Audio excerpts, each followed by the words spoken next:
Hello everyone. आज हम wave optics का टॉपिक इंटरफेरेंस उसके कुछ इंपॉर्टेंट न्यूमेरिकल को डिस्कस करने जा रहे हैं।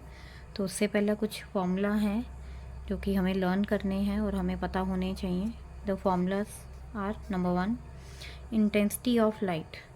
इंटेंसिटी ऑफ लाइट और एम्पलीट्यूड ऑफ लाइट में क्या रिलेशन है, ये हमने जब इंटरफेरेंस की डेरिवेशन पढ़ी थी उसमें भी हमने किया था। That intensity of light is directly proportional to the square of amplitude. और अगर हमारे पास दो सोर्सेज हैं जिनकी इंटेंसिटी I1 है और I2 है, then the ratio of their intensity would be A1 over A2 का whole square. Means first intensity is directly proportional to the square of first amplitude and second intensity is directly proportional to the square of second amplitude. Next is in YDSC experiment, Young's double slit experiment, if W1 is the width of first slit and W2 is the width of second slit, then the relation with the intensity for width of the slit is I1 over I2 is equal to W1 by W2. Now here these are the two expression. This first one is showing the ratio of intensity with the amplitude and it is the ratio of intensity with the width. So we can also conclude that the ratio of width is directly proportional to the square of amplitude, and this is the required relation, or you can say A1 over A2 is equal to W1 by W2. Width of slit meaning if this is slit 1 and this is slit 2. Don't confuse with the distance between the slits. This is width of the slit and here it is small d is the distance between the slits. The next formula is ratio of maximum intensity to the minimum intensity. So maximum intensity is A1 plus A2 का whole square और minimum intensity is A1 minus A2 whole square. So the ratio of their intensity is A1 plus A2 over A1 minus A2 whole square. This is again from the derivation of interference. The next formula is if the path difference is x, then the phase difference is, this is again the formula which we have used in the derivation of interference, that phase difference is equal to 2 pi by lambda into path difference, and phi is phase difference, so phi is equal to 2 pi by lambda into x, where x is path difference. Next, this is expression for fringe width. Fringe width is denoted by beta. So beta is equal to lambda capital D by small d, where beta is the fringe width, lambda is the wavelength, capital D is the distance between the source and the screen, and small d is distance between the two slits. Just like this, these are the two slits S1 and S2. So small d is the distance between the slits and here it is the screen. So capital D is the distance between source and screen. Next is the resultant intensity. This is again the result of interference. The resultant intensity, you can also write it as IR is equal to I1 plus I2 plus 2I1 I2 cos phi, where phi is the phase difference. Next, the conditions for maxima and minima. So the condition for maxima is in terms of phase difference, phi is equal to 0, 2 pi, 4 pi, or phi is equal to 2 and pi. And similarly for minima, pi, 3 pi, 5 pi, or you can say pi is equal to 2n plus 1 into pi. Now we are going to discuss some numerical on the formula based. So the very first question is, consider interference between the waves from the two sources of intensity I and 4i. Find intensities at point where phase difference is pi and pi by 2.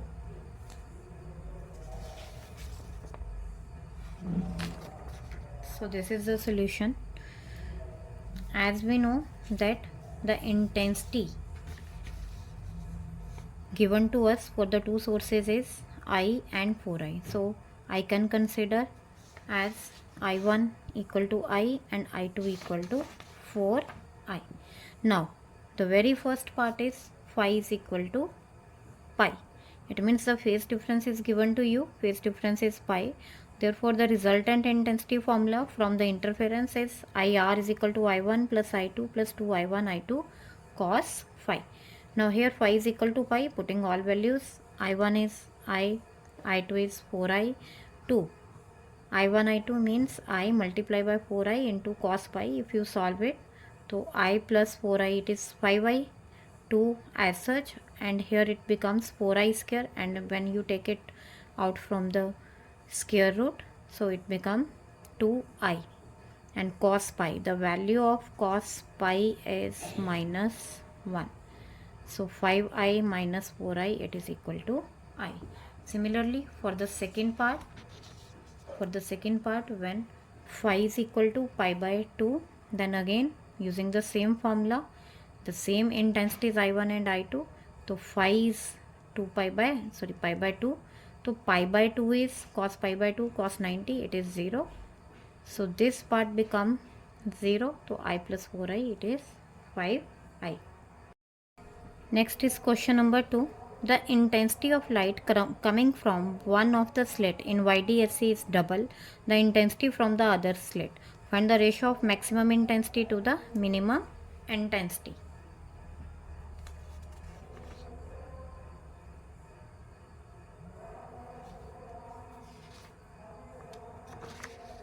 So let us consider the intensity of one source is I1 and the intensity of second would be 2I1, because as given in the question that the intensity of one of the slit is double the intensity of the other. If you are considering the intensity of the one source is I1, then the intensity of second source will be 2I1, right?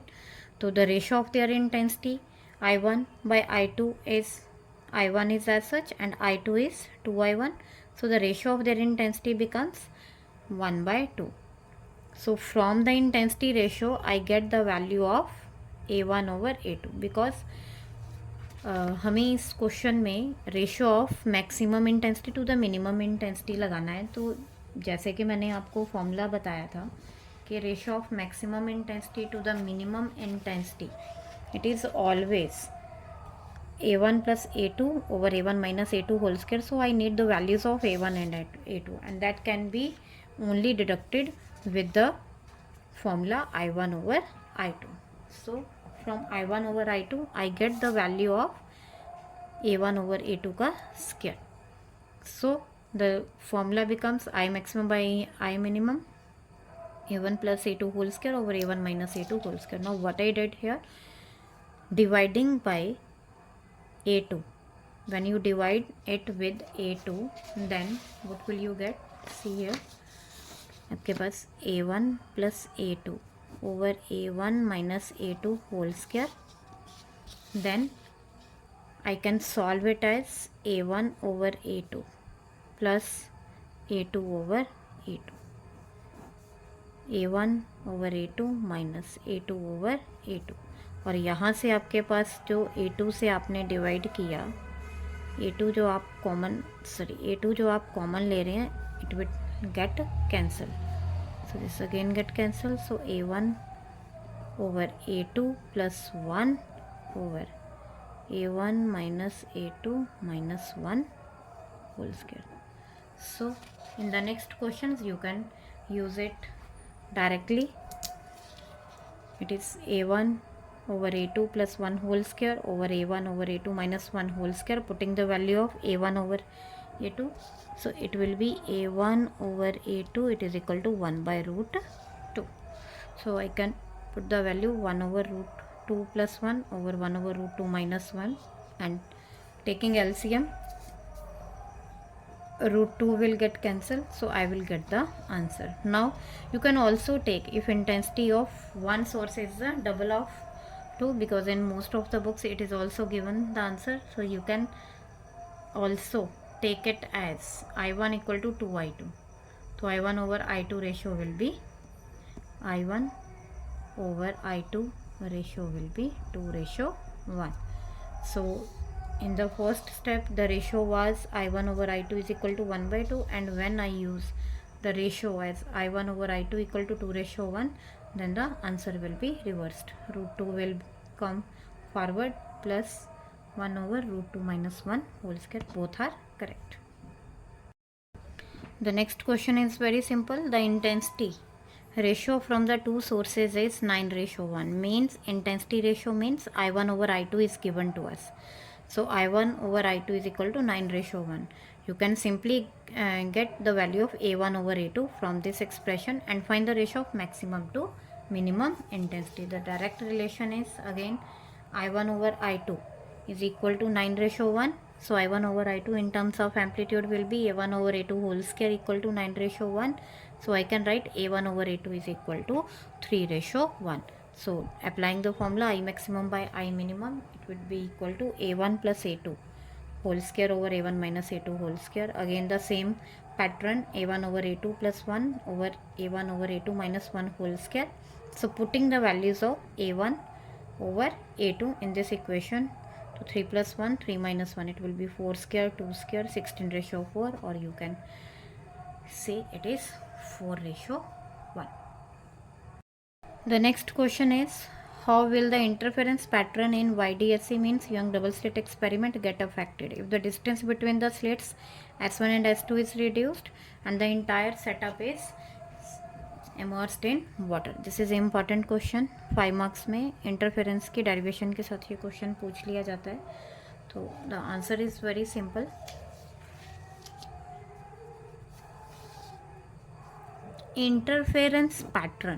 interference pattern में changes means we want to tell about the fringe width.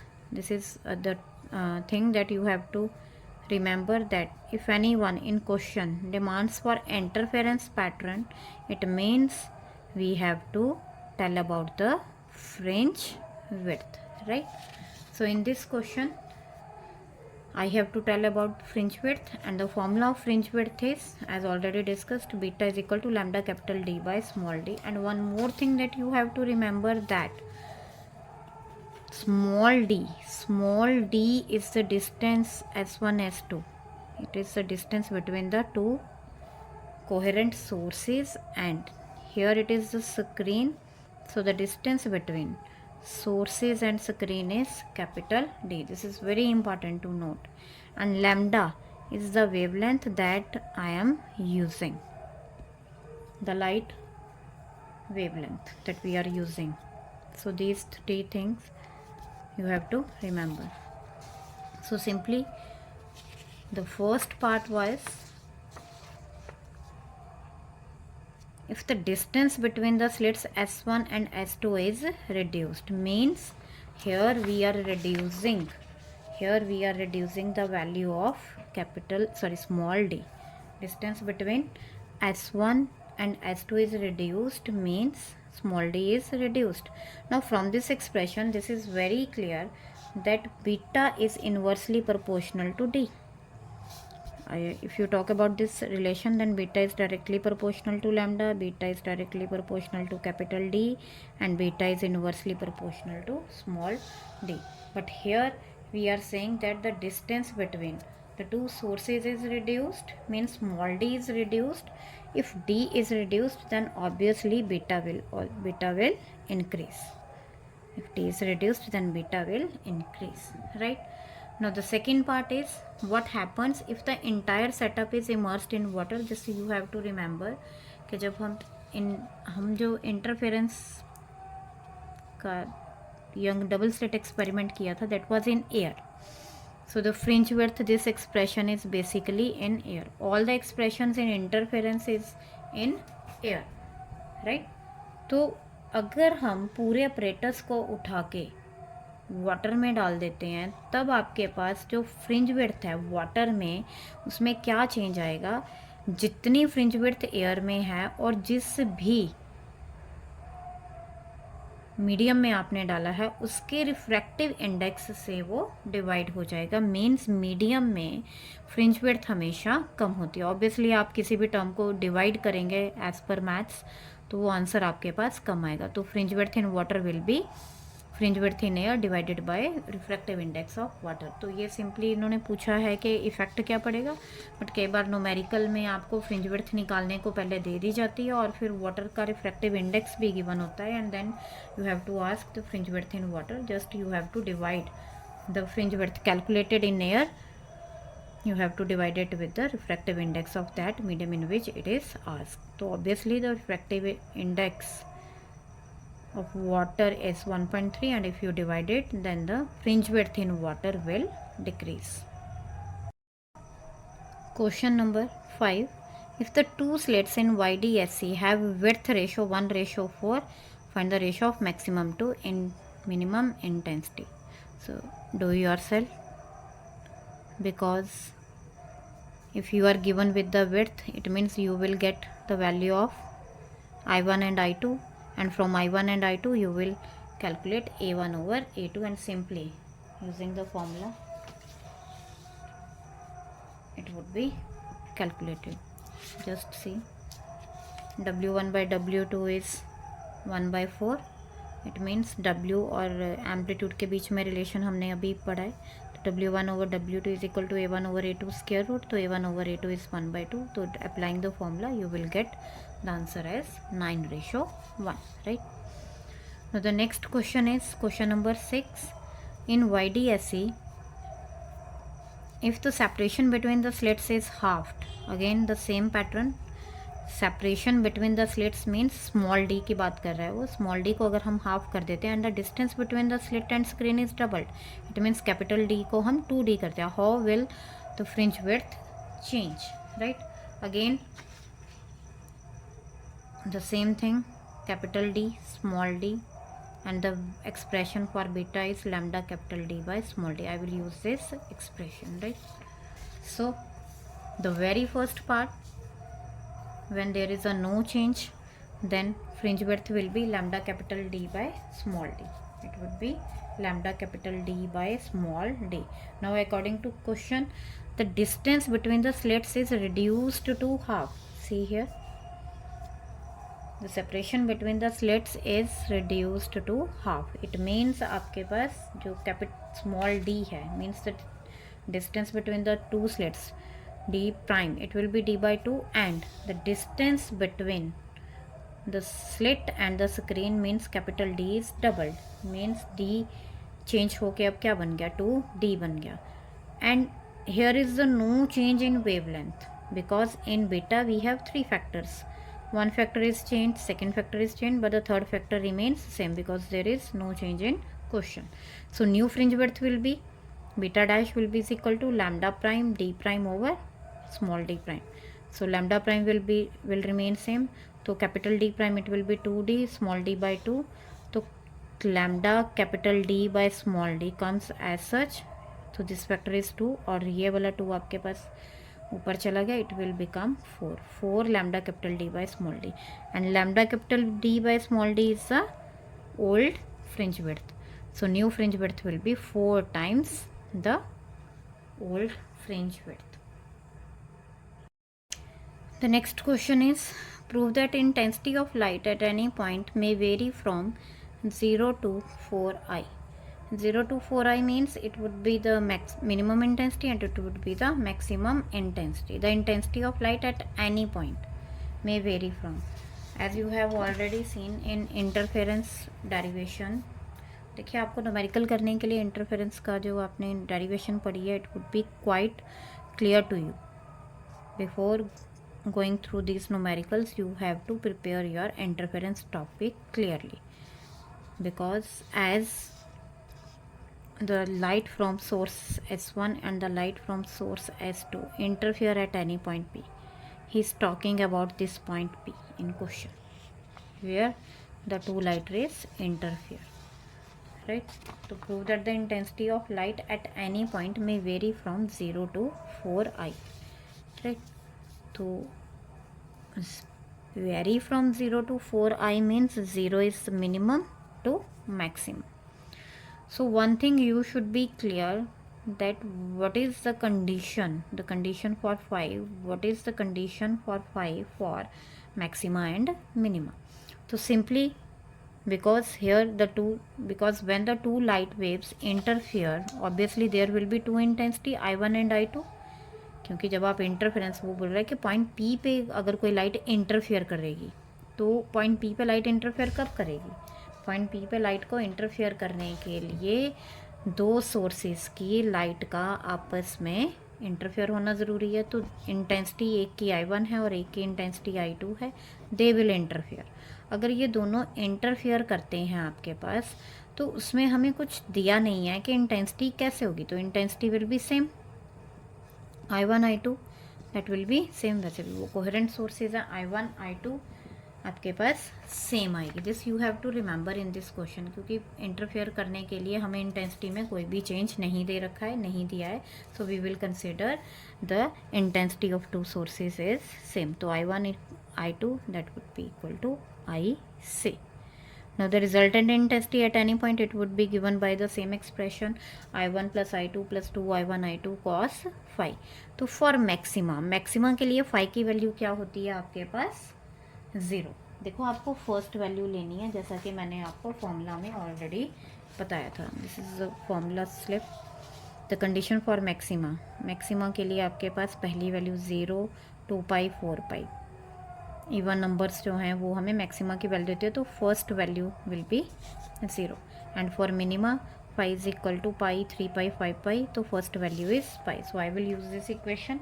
Now for maxima phi equal to 0, तो putting in this IR is equal to I plus 2 I into I, or cos 0 is 1. If you solve it, it would be 4I. So this is the maximum intensity. And for minimum intensity, putting phi is equal to pi, again the first value. तो जब आप first value put करेंगे इसमें, तब आपके पास वही expression ऊपर वाला सेम आ जाएगा, 2I plus 2I into I into cos pi, and cos pi, the value of cos pi is -1, so -1 2I minus 2I, it is 0.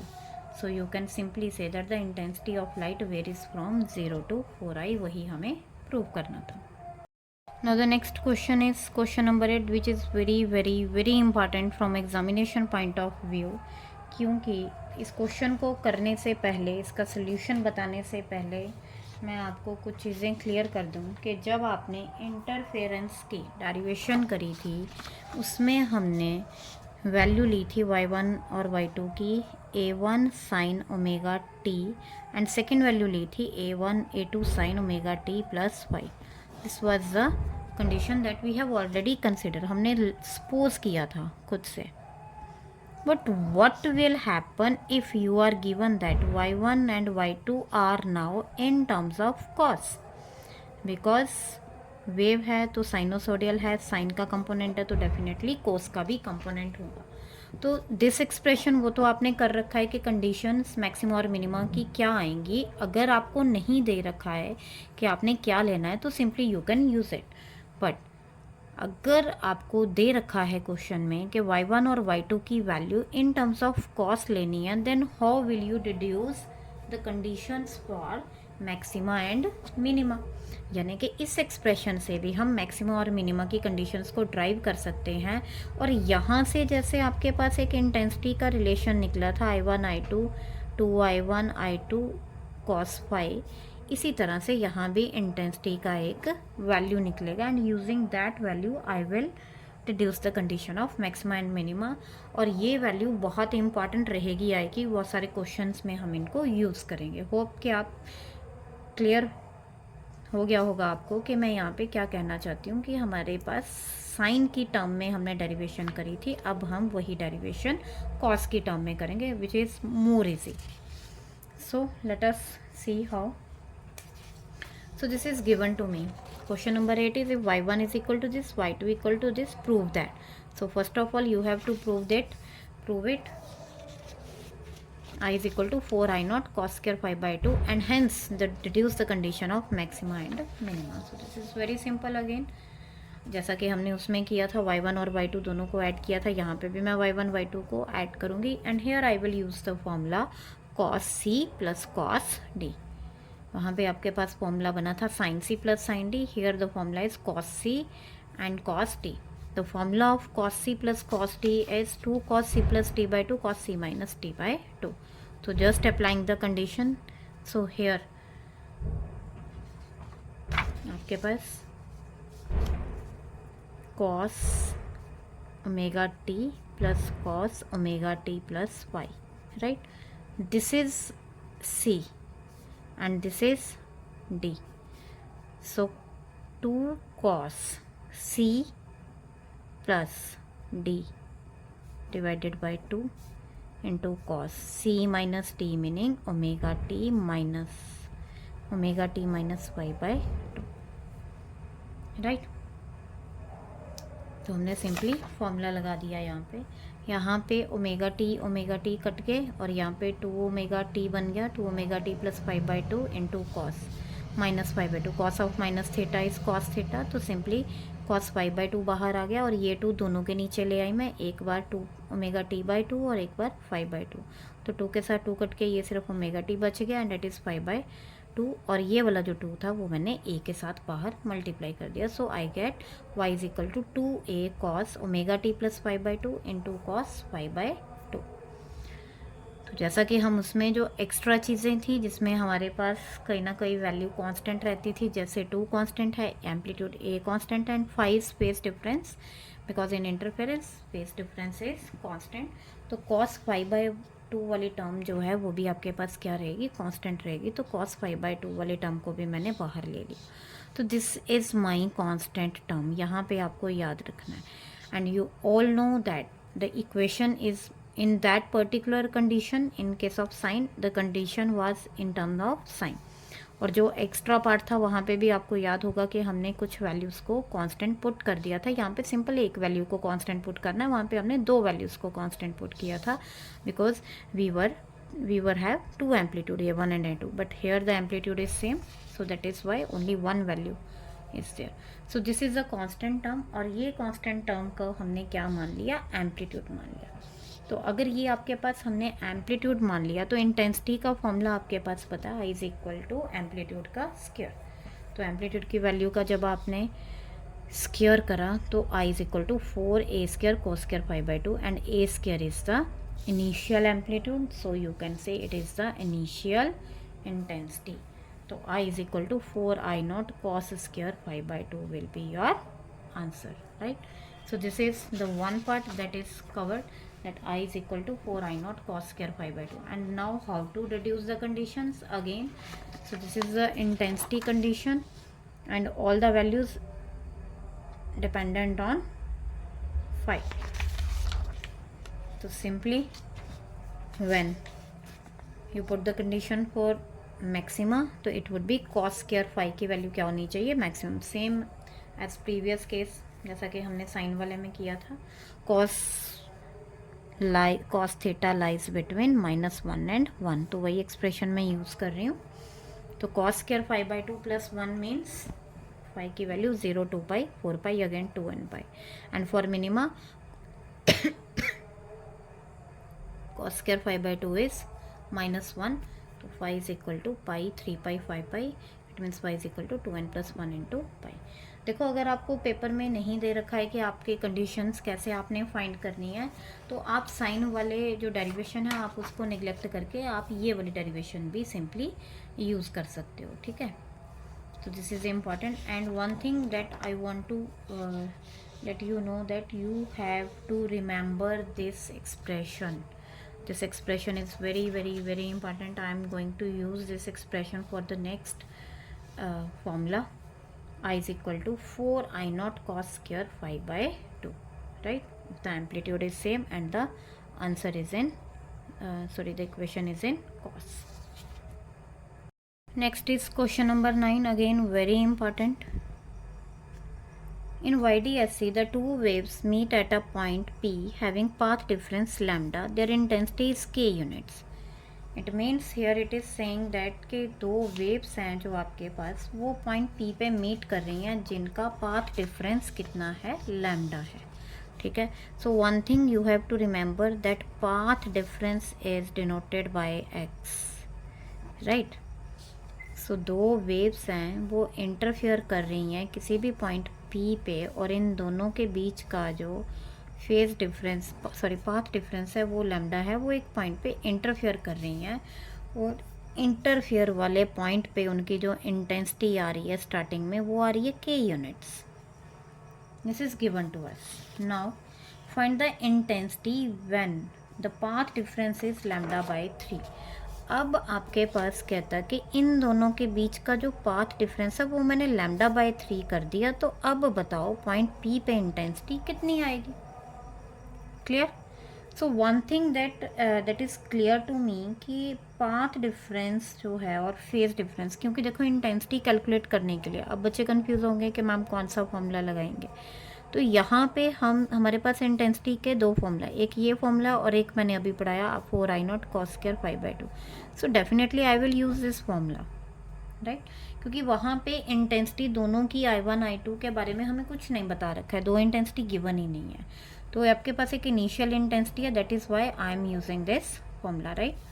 So this formula is I am going to use. So let us see how to solve it. Now, according to question, when path difference is lambda, then intensity is k units. So it is the initial intensity I0 is equal to k units. अब आप देखिए कि path difference और phase difference में क्या relation है, क्योंकि जब मैं फॉर्मूला लगा रही हूँ, आपने एक फॉर्मूला पढ़ा है, phase difference is equal to 2π/λ into x, this is expression.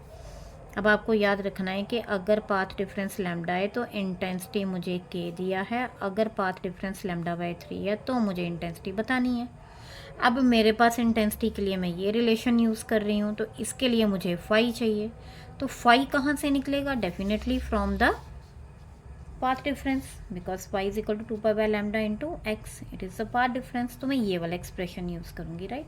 तो phi is equal to 2π/λ into second condition, this is the second condition I am using. तो सेकेंड कंडीशन के लिए आपके पास 2π/λ इंटू path difference, what is given to you path difference, it is lambda by 3, तो lambda के साथ lambda cut गया, then phi is equal to 2π/3 आ गया आपके पास phase difference. Now you can put it in the equation just like this, when the path difference is lambda by 3 और you can say x is equal to lambda by 3, then phase difference is 2π/3। तो putting in this value I is equal to 4I0 cos square 5/2, 4I0 cos। अब यहाँ पे आपने ध्यान देना है, बहुत सारे जो मिस्टेक आप लोग करते हैं वो ये है, cos स्क्वायर फाई का मीनिंग होता है cos फाई का होल स्क्वायर, राइट। तो आपके पास फाई की वैल्यू कितनी आई है? 2π/3। So I can write it as cos 2π/3 का होल स्क्वायर। और एक और चीज़ आपको याद रखनी है कि यहाँ पे आपके पास जो एक्सप्रेशन है वो 5/2 भी है।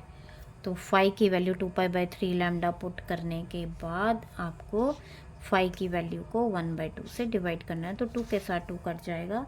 सो I will get 4I0 cos π/3 का होल स्क्वायर, राइट। तो 4π/3 meaning π/3 meaning 180/3, it is 60 degree, right.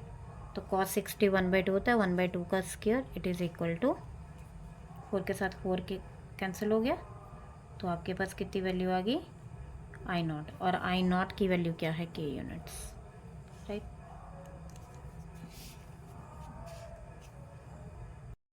Next is question number 10, find the ratio of intensity at the centre of the screen to the intensity at a point 1/4 of the distance between the fringes from the center. Now what you have to do here, find the ratio of intensity, find the ratio of intensity at the center. Centre पे intensity कितनी है और एक ऐसी जगह पे कितनी intensity है, intensity at any point P जहाँ पे जो आपके पास डिस्टेंस है वो कितना है? 1/4 of the distance between the fringes from the centre. Fringes from the centre meaning अगर आपके पास S1 एंड S2 है और ये सेंट्रल पॉइंट था, तो जहाँ पे पॉइंट मिल रहे हैं OP, दिस डिस्टेंस, राइट। तो यहाँ से जो डिस्टेंस है उसकी वैल्यू का 1/4 quarter of the distance between the fringes from the center, right। अब इसके लिए भी हम एक्सप्रेशन यूज़ करेंगे again, IR is equal to 4I0 cos square 5/2, तो सेंटर पे आपको पता है कि अगर सेंटर पे क्या होता है, सेंट्रल मैक्सिमा होता है, और सेंट्रल मैक्सिमा निकालने के लिए the very first value is phi equal to 0। तो सेंटर में आपके पास रिजल्टेंट इंटेंसिटी कितनी आ गई, इसमें अब अगर आप 0 पुट करेंगे तो cos 0 एंड cos 0 इज़ 1। तो सेंटर पे इंटेंसिटी आ गई मेरे पास 4I0, एक की निकल गई सेंटर पे। अब हम पॉइंट पी पे निकालेंगे। अब आप देखो कि आपके पास जो क्वेश्चन दिया था उसमें आपके पास फ्रिंज विड्थ का 1/4 होता है, मीनिंग जो आपके पास बीटा है, जो फ्रिंज विड्थ है उसका 1/4 डिस्टेंस कर दी। अगर डिस्टेंस आपने 1/4 कर दी तो अभी हमने पढ़ा एक्सप्रेशन से beta is equal to lambda capital D by small D, means beta is directly proportional to lambda. अगर बीटा को बीटा बाई 4 कर दिया देन लैम्डा भी क्या बन जाएगा, लैम्डा बाई 4, वही चेंज उसमें आएगा। तो यही आपके पास क्या बनेगा, लैम्डा बाई 4 क्या बन जाएगा, पाथ डिफरेंस बन जाएगा। क्या बन जाएगा, पाथ डिफरेंस बन जाएगा, राइट।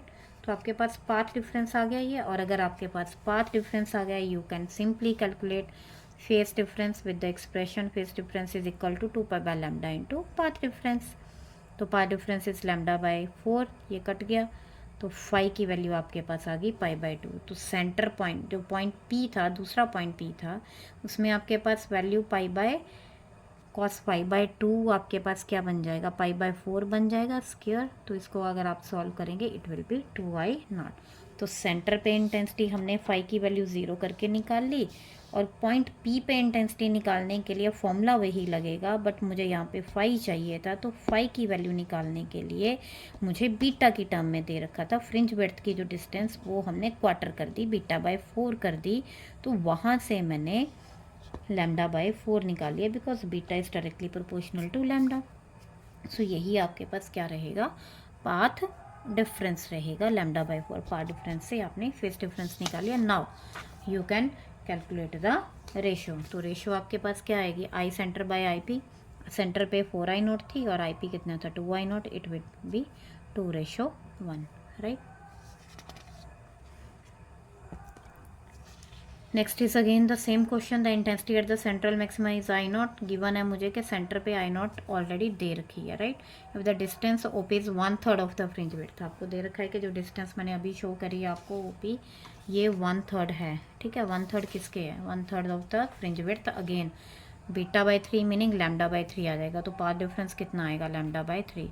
तो sure that intensity at point P, यहाँ पे वहाँ पे हमें रेशो निकालनी थी, यहाँ पे हमें पॉइंट पी पे ही इंटेंसिटी निकालनी है। तो सिंपली आपके पास क्या आ जाएगा, जैसे मैंने बताया आपके पास क्या आएगा, एक्स की वैल्यू क्या है, बीटा बाई 3, और बीटा बाई 3 है अगर तो लैम्डा बाई 3 के इक्वल होगी। तो वहाँ से आपके पास पाथ डिफरेंस आ गया, सेम वही चीज़ उन्हीं लाइन्स पे। फेस डिफरेंस 2 पाई बाई 3 आ गया, वैल्यू पुट करिए आपने, जब आप इसको कैलकुलेट करेंगे you will get this answer. Now one thing that you have to remember here that 4I0 it is the intensity of central maxima, already मुझे given है, तो I0 बाय 4 आ जाएगा यहाँ पे, ठीक है। यहाँ पे जो हम एक्सप्रेशन में 4I0 करते तो I0 आपके पास सिंपली होता था, बट यहाँ पे मुझे दे दिया है कि सेंटर की जो होती है वो 4I0 होती है। तो ये जो भी टर्म आपके पास यहाँ पे बचती है ये सेंटर की ही मैक्सिमम इंटेंसिटी होती है। जैसे कि मैंने आपको जब हमने एक्सप्रेशन यूज़ किया था कॉस वाला, तो उसमें बताया था कि वो सेंटर की ही है, राइट। तो 4I0 is collectively the intensity of centre, जो कि ऑलरेडी मुझे I0 गिवन है, तो it would be I0 by 4।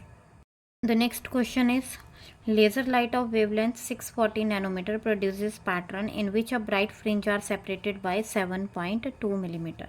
अब देखिए यहाँ पे आपके पास जो ब्राइट फ्रिंज है उनको हमने सेपरेट किया है बाय 7.2 मिलीमीटर, और आपको इतना पता है डिस्टेंस बिटवीन, आपने पढ़ा है डिस्टेंस बिटवीन टू ब्राइट और डार्क फ्रिंजेस, उनको हम क्या बोलते हैं, फ्रिंज विड्थ। क्या बोलते हैं हम, फ्रिंज विड्थ। दो कंसेक्टिव, जैसे आपको पता होगा, जैसे यहाँ पे O और ये P है, तो पहले आपके पास सेंट्रल मैक्सिमा आया, उसके बाद डार्क आया, फिर ब्राइट आया, फिर डार्क आया, और फिर ब्राइट आया।